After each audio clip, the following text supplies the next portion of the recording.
মহিলারা ক্ষোভে ফেটে পড়েছেন কেন জানেন? বাঁকুড়ার জয়পুরে একটি রাষ্ট্রায়ত্ত ব্যাংকের গ্রাহক সেবা কেন্দ্রে কোটি কোটি টাকার প্রতারণা। দেখুন,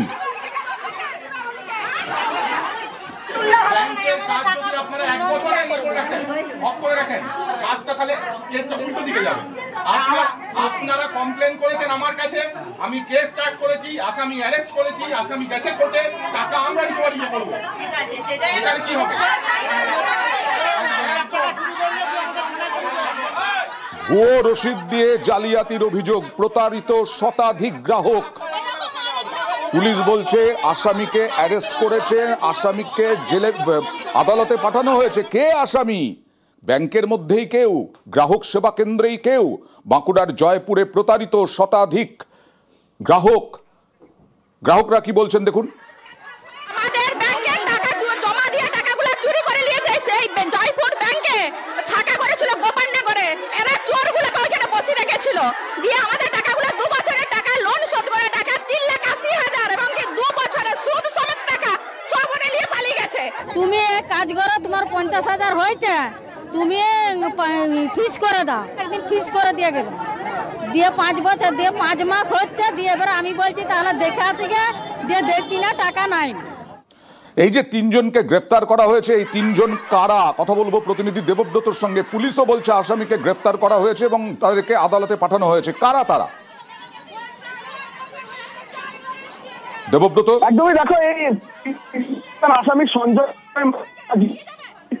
না তোমার কথা স্পষ্ট নয়, একটু যদি সরে যাও তুমি তোমার জায়গা থেকে, তাহলে তোমার সঙ্গে স্পষ্টভাবে নিউজ 18 বাংলার দর্শকদেরকে জানাতে পারবো তথ্য। 3 জনকে গ্রেফতার করা হয়েছে, এই গ্রেফতারে ধৃত কারা?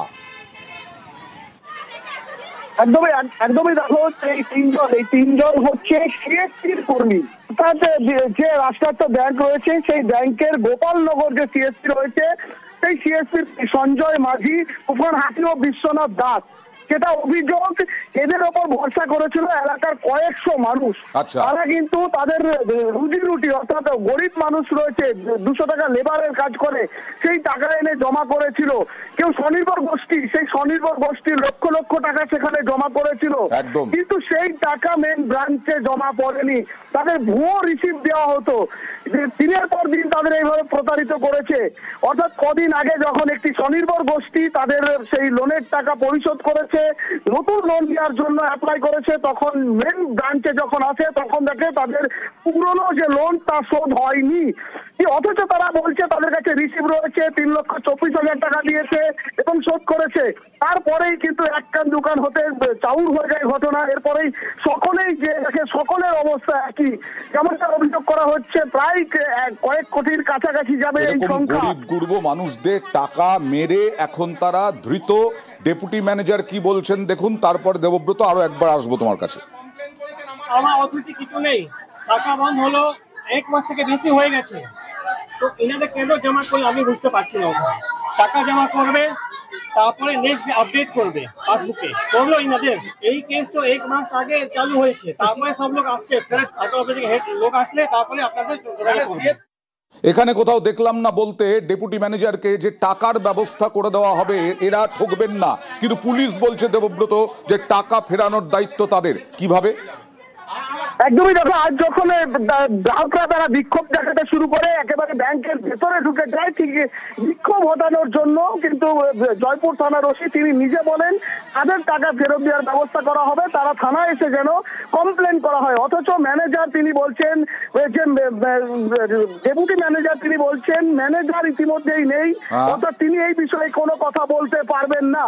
অর্থাৎ তাদের বিভাগীয় তদন্ত শুরু হয়েছে, কিন্তু এখনো এই গ্রাহকরা, দরিদ্র মানুষ, তারা কি তাদের টাকা ফেরত পাবে কিনা সেই প্রশ্ন কিন্তু ব্যাংকের কাছে নেই। ব্যবস্থা করুক ব্যাংক কর্তৃপক্ষ, আমরা এটাই চাই।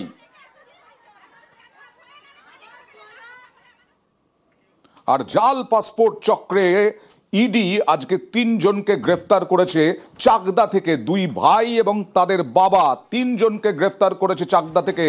2 ভাই ও তাদের বাবাকে আটক ইডির। কাঠমিস্ত্রি বিপ্লব সরকারের বাড়িতে হানা, বিপ্লব ও তার ভাই বিপুল ও তাদের বাবা আটক। এবং এই পাসপোর্ট চক্র নিয়ে আজকে শহরেও, কলকাতা শহরেও ইডির হানা। সরাসরি চলে যাব একদম নদিয়া থেকে রঞ্জিতের কাছে। রঞ্জিত, এদের পরিচয় কি? কেন পাসপোর্ট চক্রের নাম উঠে এলো কিভাবে এদের?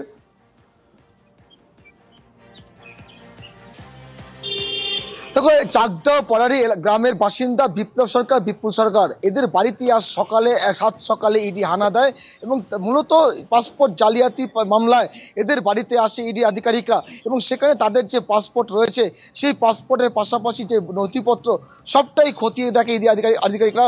কারণ কয়েকদিন আগে এই পাসপোর্ট এই জালিয়াতি মামলায় একজনকে গ্রেপ্তার করা হয়েছিল, তার থেকে এই নামগুলো উঠে আসে। সেখানে যখন তারা নথি পরীক্ষা করছিল, কোথাও গিয়ে মনে হয়েছে বিডির কাছে সন্দেহজনক, তারপরেই তাদের সমস্ত নথি তাদের সেখানে পরীক্ষা করা হয়। এমনকি জানা যাচ্ছে যে পেশায় তো কাঠমিস্ত্রি, তাদের পাসপোর্টের প্রয়োজন হলো কেন?